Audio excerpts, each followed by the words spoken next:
On Vaticano this week, Pope Francis keeps his eyes on the Middle East. He brings together the presidents of Israel and Palestine at the Vatican Gardens for an evening of prayer. During his Pentecost Mass at St. Peter's Basilica, he speaks of the Holy Spirit as the true interior guide that keeps us on the right path. We follow the Pope along another busy week of meetings and audiences and discover Catholic outreach to gypsies. All this plus a special once-a-year event at the Pantheon with a spectacular surprise. Coming up on Vaticano.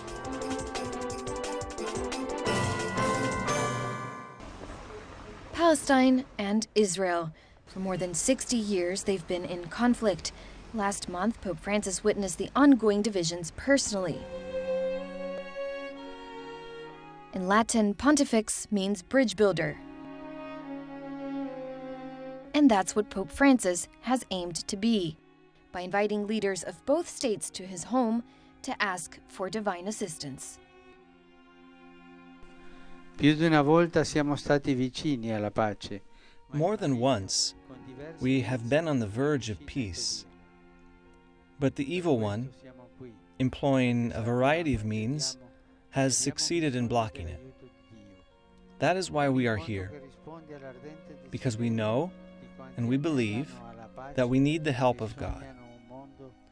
It is a meeting which responds to the fervent desire of all who long for peace and who dream of a world in which men and women can live as brothers and sisters and no longer as adversaries and enemies. Peacemaking calls for courage, much more so than warfare. It calls for the courage to say yes to encounter and no to conflict.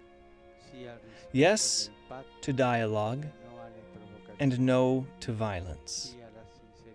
Yes to negotiations and no to hostilities. Yes to respect for agreements and no to acts of provocation. Yes to sincerity and no to duplicity. All of this takes courage. It takes strength and tenacity. Then the two heads of state. I was young, now I'm old. I experienced war. I tasted peace. Never will I forget the bereaved families, parents and children who paid the cost of war. And all my life I shall never stop to act for peace, for the generations to come. Let's all of us join hands and make it happy. From Jerusalem I've come to call for shalom, salam, for peace. Peace between nations, peace between faith, peace between people. Let's all of us join hands and make it happy.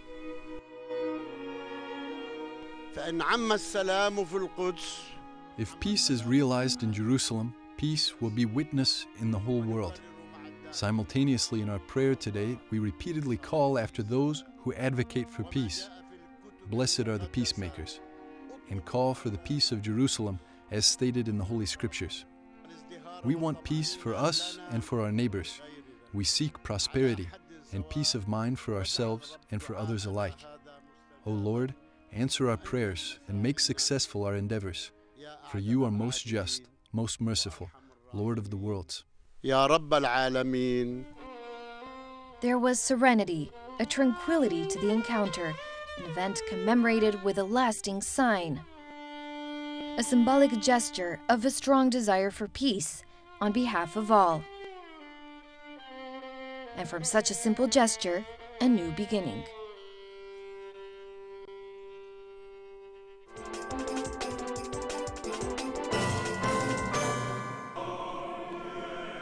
This was the scene in St. Peter's just hours before Pope Francis led the invocation for peace in the Holy Land. It was the feast of Pentecost, when the Church celebrates the descent of the Holy Spirit upon the apostles. The Pope was solemn throughout the celebration. He described the Holy Spirit as the interior teacher who guides us along the right path in all situations of life. The pontiff also explained how a Christian should remember his past to face the future. Un cristiano senza memoria non è un A Christian without memory is not a true Christian. He is a mediocre Christian. He is a man or a woman who is a prisoner of the moment, who doesn't know how to transform his history into a treasure. He doesn't know how to read it and live it as a story of salvation. However, with the help of the Holy Spirit, we can interpret the interior inspirations and the events of life in the light of the words of Jesus. This is how our memory's wisdom and our heart's wisdom, which is a gift of the Spirit, grows in us.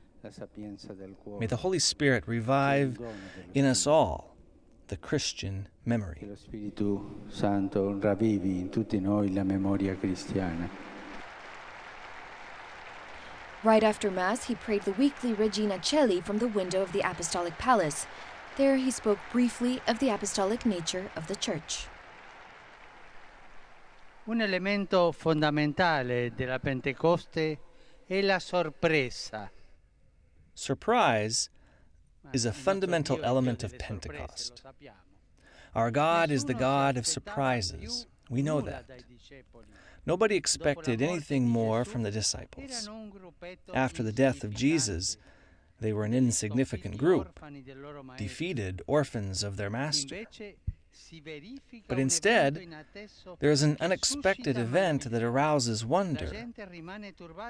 People get upset because each heard the disciples speak in their own language, telling the mighty works of God. Pay attention.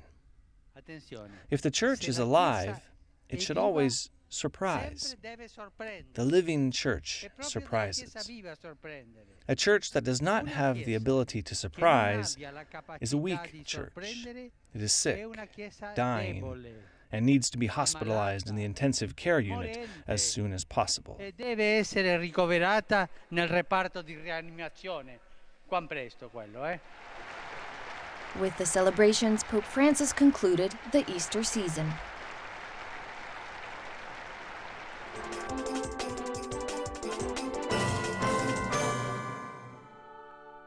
On June 6, thousands from the Italian Carabinieri police force met with Pope Francis in St. Peter's Square. The crowds gave it a similar look and feel to a weekly general audience. In his address to them, the Pope urged the police to always be with the people and told them that their vocation is one of service. During the encounter, His Holiness announced that this fall he will travel to Italy's largest memorial site for fallen soldiers to pray for all victims of war. That same day, Pope Francis met with the Prime Minister of Japan, Shinzo Abe, and Poland's former president, Lech Walesa. He also met with Mexican President Enrique Peña Nieto the following day. The Pope said that he has a special affection for the Mexican people. He also voiced concern about immigrants, both those entering Mexico from Central America and those entering the U.S. from Mexico. After their meeting, the Mexican president told journalists Pope Francis has accepted a visit to his country. Just 2 days earlier, on June 5, he met with Catholicos Aram I of the Armenian Orthodox Church of Cilicia. During the encounter, Pope Francis praised Aram I for his dedication to promoting Christian unity.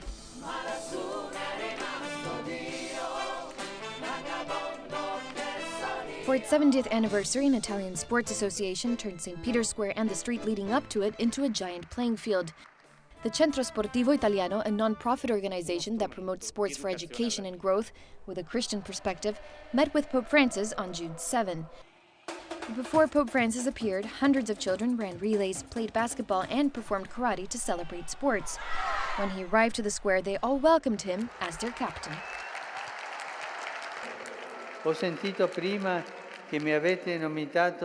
I have heard you call me your captain. Thank you. As captain, I urge you not to block yourselves off in defense, but to come on the offense, to play together our match, which is that of the gospel. I recommend that everyone plays, not just the best, but all, with the advantages and limitations that everyone has. Indeed, focusing on the most disadvantaged, as Jesus did. And I encourage you to continue your commitment through the sport with children from the peripheries of the city. Together with the balls that you play with, you can also give reasons for hope and confidence. Always remember these three roads: school, sports, and work. Always seek this. And I can assure you that on this path, there will be no dependence on drugs, alcohol, or the many other vices.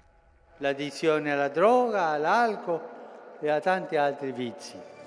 With such a busy schedule and pace, it's not a surprise the Pope had to cancel some of his meetings on June 9, the day after the peace prayer with the Israeli and Palestinian presidents at the Vatican Gardens. Stay with us. After the break, experts on pastoral care for gypsies meet to improve their work, and an Indian cardinal who worked for the Roman Curia is remembered after his death. Welcome back. You're watching Vaticano. Gypsies have been receiving the attention of the Vatican recently. Officials of the Pope's Department for Migrants met at the beginning of the month to study and improve the Church's outreach to them. Pope Francis, the Pope of the peripheries, encouraged them to be effective in reaching out to gypsies and incorporating them into the greater Church. Can there be communion between Catholic gypsies and Catholic non-gypsies? Without a doubt, because the main thing that unites us is our faith in Jesus Christ. When someone is placed at the center of one's life, not in one's country, not in one's ethnicity, not in one's language, but rather in God, it makes us all brothers. So without a doubt, there can be a beautiful integration, respecting everyone's own identity. In order for a gypsy to be Catholic, he doesn't need to stop being a gypsy. Just like in order for a Spaniard to be a Catholic, he doesn't have to stop being a Spaniard. These participants represent 24 countries around the world where special ministry for gypsies exists, including Europe, the US, Brazil, Argentina, India, and Bangladesh. Some are gypsies themselves. In this pastoral work, in which I visit dioceses and meet gypsies, I feel very touched by all of them because of their hospitality. It's not having anything, but having everything. Children really catch my attention. I know a young one in Madrid. He told me, "Oh, you're that gypsy woman with short hair that taught me how to make the sign of the cross." He's funny. There are around 36 million gypsies worldwide, with an estimated 18 million living in India, where the ethnic group originally came from.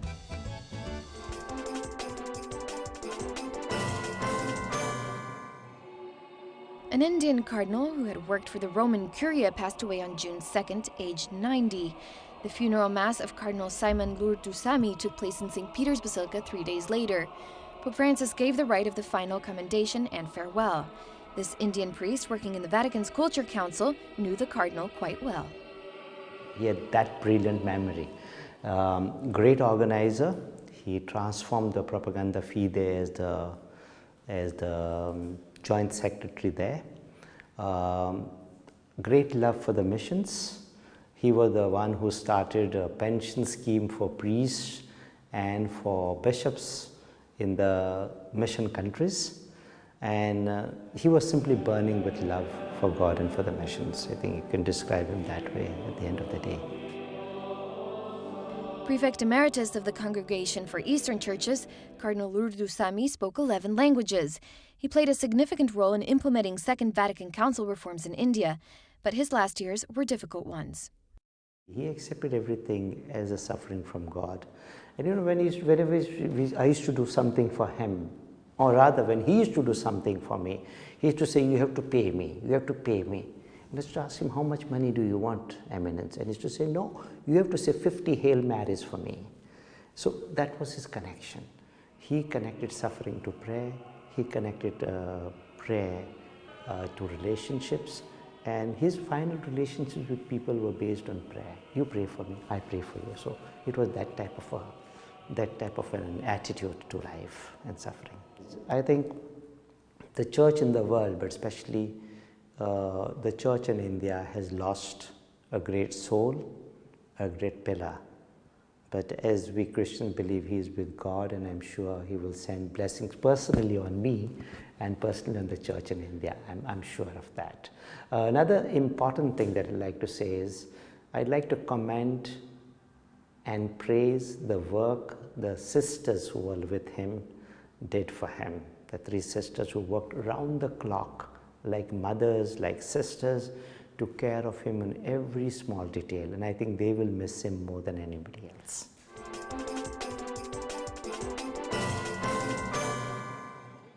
Just moments before the Pope started his audience, a group of 16 graduates from the John Paul II High School of Greenville, North Carolina, got up close to him to celebrate their graduation.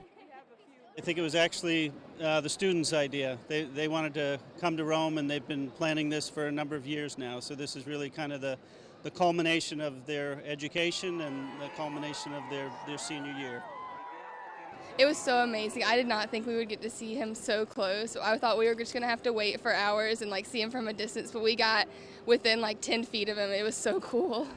Then they heard the Pope directly, for most of them for the first time. El temor de Dios, don del Espíritu Santo, no quiere decir tener The fear of the Lord, the gift of the Holy Spirit, doesn't mean being afraid of God, since we know that God is our Father, that He always loves and forgives us. When the Holy Spirit lives in our heart, He instills consolation and peace in us. The attitude of those who place all their trust in God and feel protected, like a child with his Father. This gift of the Holy Spirit allows us to imitate the Lord in humility and obedience, not with a resigned and passive attitude, but with courage and joy. He turns us into Christians convinced that we are not subject to the Lord out of fear, but rather conquered by His paternal love. Finally, the fear of the Lord is an alarm. When a person is not on the right path, he settles with evil. When he distances himself from God, when he takes advantage of everyone, when he lives attached to money, to vanity, to power, to pride, then the holy fear of God draws his attention. You will not be happy like this. In this way, you will end badly. And you will not be able to take any of your money, vanity, power, or pride with you. May the fear of the Lord allow us to understand that one day everything will finish, and we will have to be accountable to God.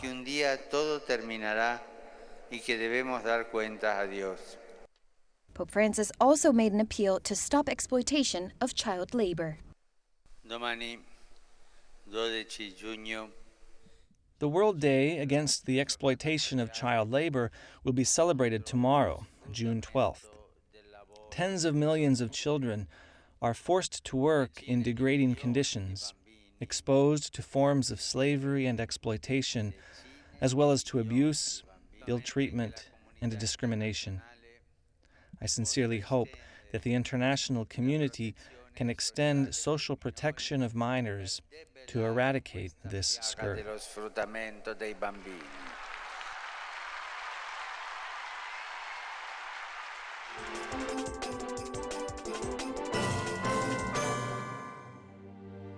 Rape has historically been treated as something that simply happens in war, but can it be stopped? The British ambassador to the Holy See is supporting an initiative to try.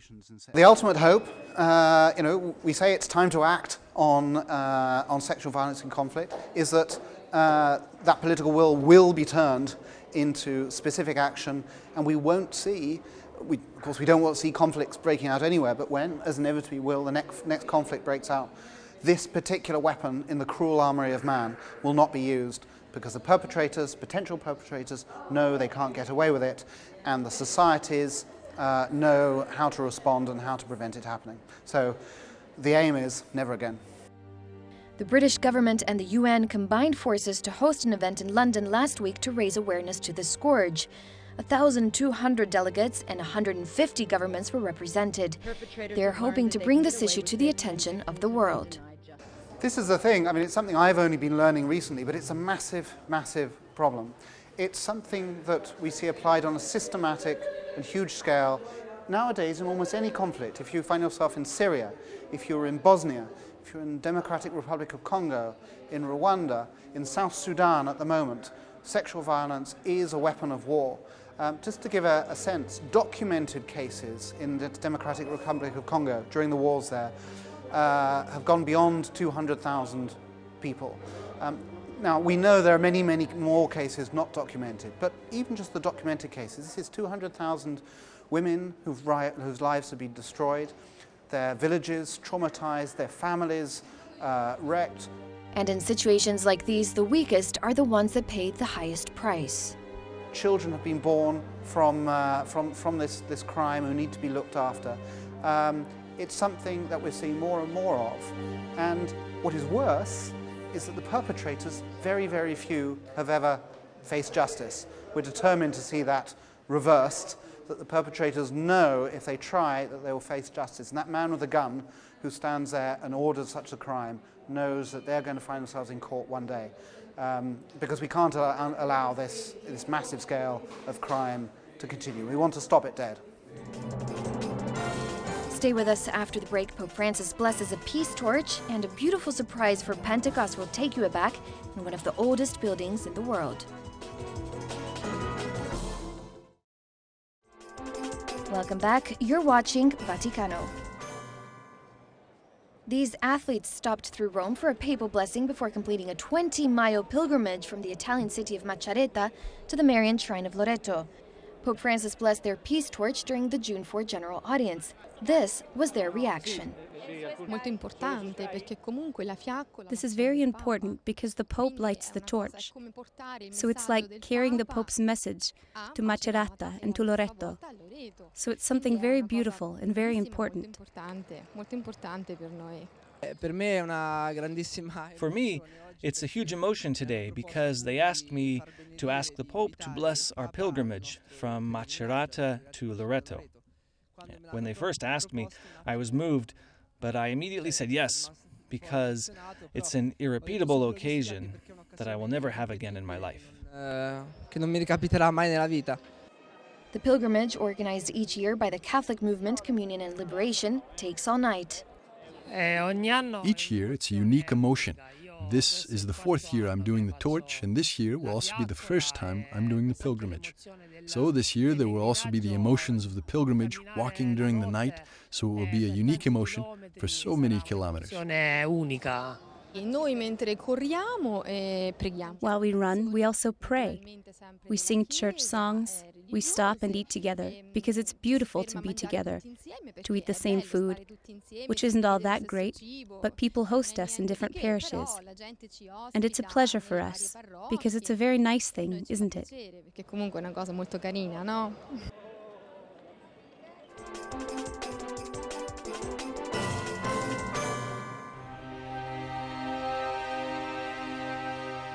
The Pantheon in Rome, nearly 2,000 years old, one of the world's longest-standing monuments. It was once a place dedicated to worshipping pagan gods. But since the 7th century, it's a church dedicated to St. Mary and the Martyrs. It's also the largest reinforced solid concrete dome in the world at 142 feet in diameter. But that's not the only thing that attracts visits. Something original, beautiful, and spectacular happens during the Mass held here for Pentecost. All are happy. You can see everyone's teeth. There's no need for dentists today. All have their teeth. Everyone is smiling. It's beautiful. And this is the miracle of the Holy Spirit. At the end of the Mass, the petals of 10,000 red roses are dropped from the roof's open circle, a total of 40,000 to 60,000 petals, each symbolizing a flame of the Holy Spirit. They're all kept in 7 large bags by firemen who climb to the top and wait for the signal. When the priest gives the final blessing at the end of the Mass, in the name of the Father, the Son, and the Holy Spirit, a shower of petals are cast down inside the Pantheon.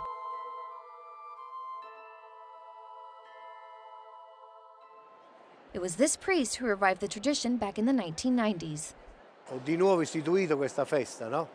I started this feast up here again. The Pantheon is the property of the state. When I asked the superintendency, it's the Italian office that gives the authorizations, they had a good laugh. They've always done that. And then I entrusted this project to the Holy Spirit. He doesn't need to ask the state for permission. They don't know about these things. Now I don't have to warn anyone that I'm going to be doing this anymore. It's a lot of meticulous work, but always with prayer that God's will be done, because the wishes of humanity must correspond to the wish of that which He desires. That's why it's an important part of the Our Father prayer, that of, may your will be done. And then the miracle happens. It's not necessary to ask people to come, they come. So much so that many people today had to stay outside. Tanta gente è rimasta fuori, ecco.